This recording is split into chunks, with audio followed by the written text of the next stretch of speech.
Cup அளவு நான் கடலை மாவு எடுத்திருக்கேன். இதுக்கு நாம் 1 கப் அளவு அரிசி மாவு சேர்த்துக்கலாம். இது கூடவே உப்பு, மிளகாத்தூள், உப்பு இதெல்லாமே உங்களோட காரம் டேஸ்ட்டுக்கு தகுந்த மாதிரி நீங்கள் ஆட் பண்ணிக்கிங்க. உங்களுக்கு காரமாக பிடிக்கும்னா கொஞ்சம் கூட போட்டுக்குங்க, இல்லை சின்ன பசங்க இருக்காங்கன்னா கொஞ்சம் கம்மியாக போட்டுக்குங்க. இது நான் வந்துட்டு நம்ம கேசரிக்காக எடுத்து வச்ச மஞ்சத்தூள் கொஞ்சம் இருந்தது, அதிலே மிக்ஸ் பண்ணி வச்சுருக்கேன். இதில் தண்ணி ஊற்றி கலந்துக்கலாம். அப்புறம் இது கூட கொஞ்சமாக பெருங்காயத்தூள் சேர்த்துக்கிறேன் நான். இது எல்லாத்தையும் நம்ம தண்ணி ஊற்றி மிக்ஸ் பண்ணிக்குவோம். முதல்ல நம்ம போட்டிருக்க மிளகாத்தூள், பெருங்காயத்தூள் இந்த மாதிரி ஐட்டம்ஸ் எல்லாம், உப்பு இதெல்லாம் மாவோட நல்லா மிக்ஸ் ஆகிக்கிறதுக்காக நான் இந்த மாதிரி கலந்துக்கிறேன்.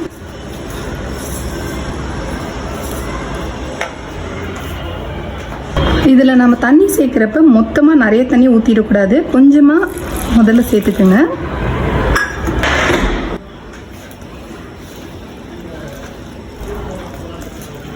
மிக்ஸ் பண்ணி பார்த்துட்டு நமக்கு தேவைப்பட கொஞ்சம் கொஞ்சமாக நம்ம ஆட் பண்ணிக்கலாம். ஏன்னா மாவு வந்துட்டு கெட்டியாக இருந்தது அப்படின்னா தான் அது நம்ம காயோட நல்லா கோட்டாகி நல்லா வரும். தண்ணியாக இருந்தது அப்படின்னா நம்ம எடுத்து போடுறப்பவே பார்த்திங்கன்னா ரொம்ப மாவு கோட் ஆகாது. டேஸ்ட் வந்துட்டு பார்த்திங்கன்னா காயோட டேஸ்ட்டு தான் ரொம்ப டாமினேட் பண்ணும். ரொம்ப தண்ணியாகவும் கிடையாது, ரொம்ப திக்காகவும் இல்லை. நம்ம இட்லிக்கு மாவு அரைப்போம்ல, நல்லா கெட்டியாக மாவு அரைப்போம்ல, அந்த பக்குவத்தில் இருக்குது. இப்போ நான் கொஞ்சமாக கையில் எடுத்தேன் அப்படின்னா டக்குன்னு கீழே விழலை மாவு. இந்த அளவு இருக்கணும் நமக்கு. இந்த ஸ்டேஜில் நீங்கள் வந்துட்டு இதோட உப்பு உரப்பு செக் பண்ணிவிட்டு எது வேணும்னாலும் ஆட் பண்ணிக்கலாம். இந்த மாவு கூட நான் இப்போ கொஞ்சமாக சோடா உப்பு போட போகிறேன். என்னோட அந்த மெஷர்மெண்ட் கப்போட பேக் சைட்லேருந்து எடுத்து போடுறேன்னா ஒரு 1.5 பிஞ்ச் அளவு போட்டிருக்கேன். இதை நாம் மிக்ஸ் பண்ணிவிட்டு கொஞ்சம் நேரம் அப்படியே வச்சுருவோம்.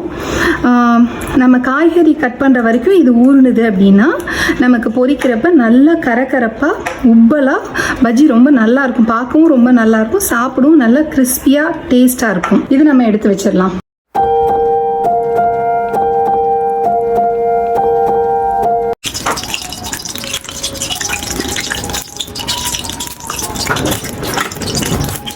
இந்த மாதிரி மாவில் போட்டு 2 சைடும் பெரட்டிட்டு எக்ஸ்ட்ரா வடிகிறத அந்த டிப்பை இதில் தொடச்சிட்டு போட்டோம் அப்படின்னா எண்ணெயிலையும் வந்து பார்த்திங்கன்னா நிறைய மாவு வேஸ்ட் ஆகாது. இல்லைன்னா எண்ணெய் ஃபுல்லாக சொட்டி நிறையா அந்த கடலை மாவு இருக்கும். இதே மாதிரி நான் வந்துட்டு 2-3 போட்டு மற்றதையும் எடுத்துக்கிறேன். நல்லா 2 பக்கமும் பெரட்டிக்கிங்க. எடுத்துட்டு இந்த கார்னரை இப்படி வழிச்சிக்குங்க. ரொம்ப ஒட்டி வழிக்கக்கூடாது, கொஞ்சம் அப்படி ஊத்துற மாவு வழிச்சிடணும். போட்ட உடனே நல்லா உப்பி வந்திருக்கு. நான் வந்துட்டு சின்ன எண்ணெய் சட்டி தான் எடுத்திருக்கேன். ஏன்னா ரொம்ப பெரிய பாத்திரம் வச்சோம் அப்படின்னா அதுக்கு தகுந்த அளவு நம்ம எண்ணெய் ஊற்றணும்.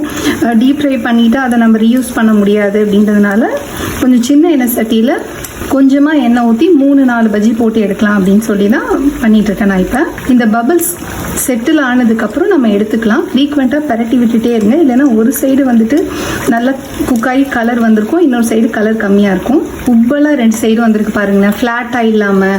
அப்போ நம்ம மாவு திக்காக கரைச்சோம் அப்படின்னா தான் இந்த மாதிரி வரும். அப்புறம் நம்ம அந்த பிஞ்சு சோடா உப்பு போட்டோம்ல, அதுவுமே வந்துட்டு நல்லா இந்த மாதிரி உப்பி வரத்துக்கு அதுவும் ஒரு ரீசன்.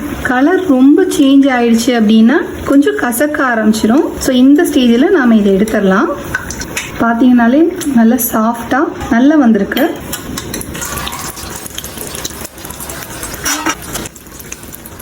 எண்ணெயில் போடுறப்ப டக்குன்னு போட்டக்கூடாது, கையில் எண்ணெய் தெரிச்சிடும். பொறுமையாக கிட்டக்கு எடுத்துகிட்டு போயிட்டு ஜென்டலாக போடுங்க.